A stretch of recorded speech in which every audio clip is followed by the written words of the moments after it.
মালদ্বীপে নাকি ইসলাম ছিল না, আগে সবাই বৌদ্ধ ধর্মের ছিল। একটা দেশ কিভাবে রাতারাতি সবাই ইসলাম কবুল করলো? আপনি বলবেন যে সাগরের ভিতরে কিভাবে ইসলাম আসলো? শ্রীলঙ্কা থেকে মালদ্বীপের দূরত্ব 400 কিলোমিটার সাগর পথে। মালদ্বীপের চতুর্দিকে কিন্তু সাগর, মাঝখানে হচ্ছে মালদ্বীপ। এই সুন্দর একটা রাষ্ট্র যেখানে মানুষ আনিমনে যায় এখন আনন্দ ফুর্তি করতে। শুধু এই মালদ্বীপে ইসলামটা কিভাবে এসেছিল? ইবনে বতুতা মালদ্বীপে নেমেই দেখেন সবাই মুসলমান। উনি কল্পনা করলেন যে একটা দেশে এত মানুষ কিভাবে মুসলমান হতে পারে, জিজ্ঞাসা করলেন এবং ইতিহাস সম্পর্কে জিজ্ঞেস করার পরে তিনি যে তথ্য জানিয়েছেন, এক সময় 1100 শতকের দিকে একটা আরব্য বণিক দল জাহাজে করে ওই সাগর পথ পাড়ি দিচ্ছিলেন। ঠিক সেই সময় জলোচ্ছ্বাস এবং ঝড়ের কবলে পড়ে জাহাজটা ডুবে যায়। এই জাহাজের মধ্যে একজন কোরআনের হাফেজ ছিলেন, তার নাম হচ্ছে আবুল বারাকাত ইউসুফ আল বারবারি আল মাগরিবি। আবুল বারাকাত ইউসুফ আল বারবারি আল মাগরিবি মরক্কোর সম্ভবত এই যুবক ছিল। তো সমস্ত মানুষ জাহাজ ডুবে মারা গেল। একটা তক্তা ভাসতে লাগলো, ওই তক্তাটার উপরে ভর করে তিনি এই মালদ্বীপের ভূখণ্ডের পাশে এসে পৌঁছালেন।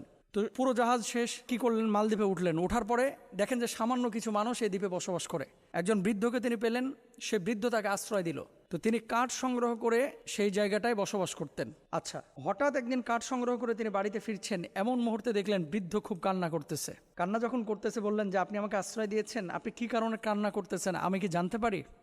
এরপরে তিনি বললেন যে আমাদের এই ভূখণ্ডটা যেহেতু সাগরের মাঝখানে, প্রতি বছর একটা নির্দিষ্ট সময় জ্যোতিষীরা গণকরা আমাদেরকে বলে যে একজন নারীকে উৎসর্গ করতে হবে সাগরে জীবন দিয়ে, তাহলে এই সাগর উত্তাল হবে না, আমাদের এই ভূখণ্ডকে ঠিক রাখবে। আপনি বলবেন এটা আবার কেমন কথা? আচ্ছা, মালদ্বীপে 1100 শতকের কথা আমি বলতেছি, কিন্তু ওমর রাদিয়াল্লাহু তাআলা আনহুর জামানায় আপনারা নিশ্চয়ই জানেন ইতিহাস। আমর ইবনুল আস রাদিয়াল্লাহু তাআলা আনহু যখন মিশরের গভর্নর, ওমর রাদিয়াল্লাহু তাআলা আনহুর জামানায় মিশরের নীল নদের পানি শুকিয়ে যেত প্রতি বছর। তো সেখানেও কিন্তু কুমারী নারীদেরকে উৎসর্গ করা হতো নদীর মধ্যে। এদেরকে উৎসর্গ করলে মানে মেরে ফেলা হতো, ওখানে জীবন দিতে হতো। জীবন দিলে তারপরে আবার নদীর পানি ঠিক হতো। আসলে এমনি এমনি ন্যাচারালি এটা ঠিক হতো, কিন্তু মানুষের এটা ভুল ধারণা ছিল। ওমর রাদিয়াল্লাহু তাআলা আনহুর কাছে আমর ইবনুল আস যখন চিঠি লিখলেন, আমর ইবনুল আস রাদিয়াল্লাহু তাআলা আনহু চিঠি লেখার পর ওমর রাদিয়াল্লাহু তাআলা আনহু মিশরের নীল নদকে আদেশ করেছিলেন, ও নীল নদ, যদি তুমি আল্লাহর আদেশে প্রবাহিত হয়ে থাকো তাহলে আমি খলিফা ওমর আদেশ করতেছি মানুষের কল্যাণে তুমি প্রবাহিত হয়ে যাও। আর যদি তুমি নিজেই তোমার গতি, তোমার ধারাবাহিকতা, তোমার জলোচ্ছ্বাস, তোমার ঢেউ যদি নিয়ন্ত্রণ করে থাকো, তাহলে তোমার ইচ্ছা তুমি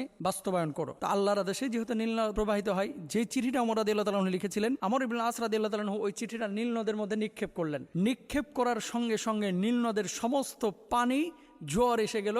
নীলনদ যেমন আগে পরিপূর্ণ পানিতে ছিল, ঠিক সেরকম পানিপূর্ণ হয়ে গেল নীলনদ। সুবহানাল্লাহ। এটা ওমর রাদিয়াল্লাহু তাআলা আনহু জামানার ঘটনা বলতেছি। তদ্রূপ ভাবে ইউসুফ বারাকাতি এই যুবক মুরব্বীকে বললেন, এই বৃদ্ধকে বললেন যে আপনার মেয়ের জন্য আপনি কাঁদতেছেন কেন? আজকে লটারিতে আমার মেয়ের নাম উঠেছে, 1 বছর পরে আমার এই মেয়েকে আজকে এই উৎসর্গ করতে হবে, রাত্রিবেলা সাগরের ধারে রেখে আসতে হবে এবং এখানে তাকে মেরে ফেলা হবে। তো যাই হোক, কে মেরে ফেলে? মূলত জিনের আসর ছিল, যেটাকে ইতিহাসবিদরা দৈত্যাকার একটা অবস্থা বলেছেন। মারা যাইতো ভয়ে আতঙ্কে। তো তখন এই যুবক যেহেতু কোরআনের হাফেজ ছিলেন, তিনি বললেন যে আমি এখানে অবস্থান করব এবং আপনি আমাকে সাজায় গুছায় দেন, আপনার মেয়েকে দেওয়ার দরকার নাই। তো সাজায় গুছায় দেওয়া হয়েছে, তাকে সাগরের ওখানে রেখে আসা হলো। রাজার সমস্ত সৈন্যরা অপেক্ষা করতেছে। পরবর্তী দিন সকালে আবার এরা এসে লাশ নিয়ে যায়। কোরআনের হাফেজ ছিল তো, ওখানে যাওয়ার পরে আল্লাহকে সাক্ষী রেখে বলেছে, আল্লাহ, হায়াত মৌতের মালিক আপনি, এই সাগরের জলোচ্ছ্বাসের মধ্যে থেকে আপনি আমাকে রক্ষণাবেক্ষণ করেছেন। আল্লাহ, যদি আজকে রাত্রে আমি মারা যাই, মানুষগুলো আমাকে আমার লাশটাকে নিয়ে যে দাফন করে দেবে, কিন্তু কোরআনের বদৌলতে যদি আপনি আমাকে রক্ষা করেন, তাহলে মানুষগুলোর মাঝখানে আমার দাওয়াতি কাজ করাটা সহজ হবে। কোরআন তেলাওয়াত করলো সারা রাত, কোনো ভয় পাইল না। পরবর্তী রাত